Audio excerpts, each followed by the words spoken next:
Many people believe that removing guns or putting more gun control on firearms will decrease gun cause murder rates. This statement is false.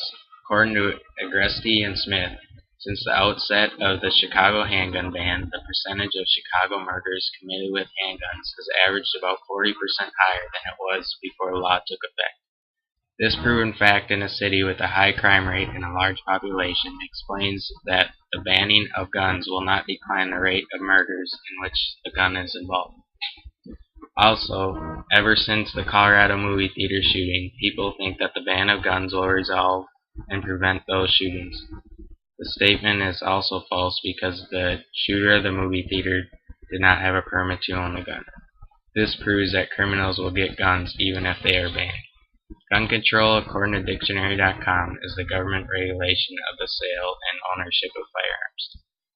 The Second Amendment states that the citizens of the United States have the right to bear arms. According to the article, the right to carry, 49 out of 50 states allow citizens to carry concealed guns in public. Many people think that gun control should be increased. However, I think that the right to bear arms is a citizen's right, and taking away the right will not decrease gun violence rates. Patrick Johnson says that the previous and most recent shootings in a Colorado movie theater, a Wisconsin mall, and the Empire State Building have led many to question current laws for gun control and whether or not these laws should be tightened. The government should punish to the full extent of the law those who use any type of firearm in a way that they are not intended to be used. According to Lee and Stengel, the Second Amendment is an important part of the Constitution that allows citizens to have the right to bear arms for protection and other purposes. It was ratified during the Revolutionary War period and is a key factor to help the United States defeat the British and become an independent nation. I think having the right to bear arms is important because it is much needed for the use of protection and any attacks from criminals or even terrorists. Lee and Stengel say that in the mid-1900s, the United States passed laws to increase gun control because of the high murder rates and the assassinations of Martin Luther King Jr., Robert Kennedy, and John F. Kennedy. The increase of gun control may have been needed in that period. However, if more restrictions for the right to bear arms take place, then the government has gone too far in trying to decrease murder rates. As a bumper sticker on a truck stated, "It's not the guns, it's the criminals, stupid." I think criminals should be the ones that are taken care of, rather than the more restrictions on gun control. Lastly, the Second Amendment is a right of each and every citizen of the United States, and it should not be removed. The First Amendment, the freedom of speech, is an amendment that almost everyone agrees on and approves of, so the right to bear arms should also be a right without any debate.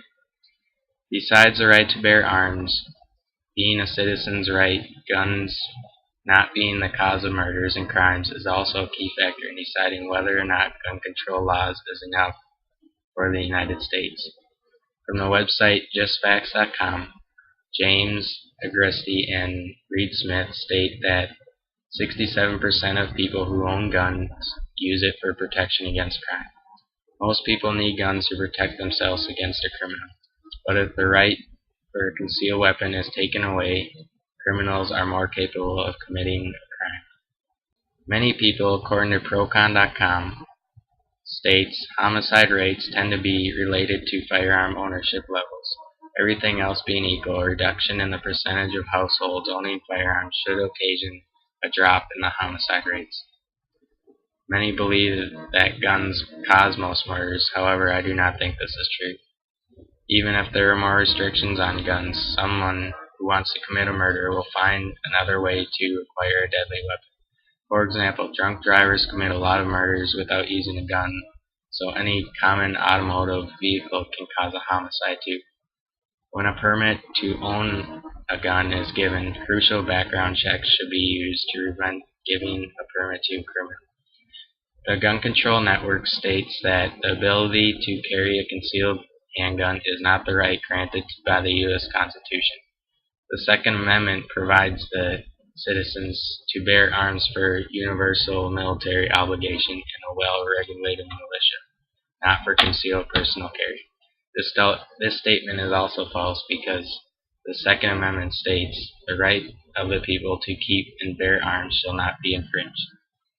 The Second Amendment explains that the citizens have the right to gun ownership. I believe that the Second Amendment should not change. Many crimes that occur with guns make people immediately assume that the gun was the reason for the incident. I think that this belief has many flaws to it, and criminals, not the guns, are the reason crime occurs. Automotive vehicles can also be used as a murder weapon, but it would be complete insanity to remove all vehicles.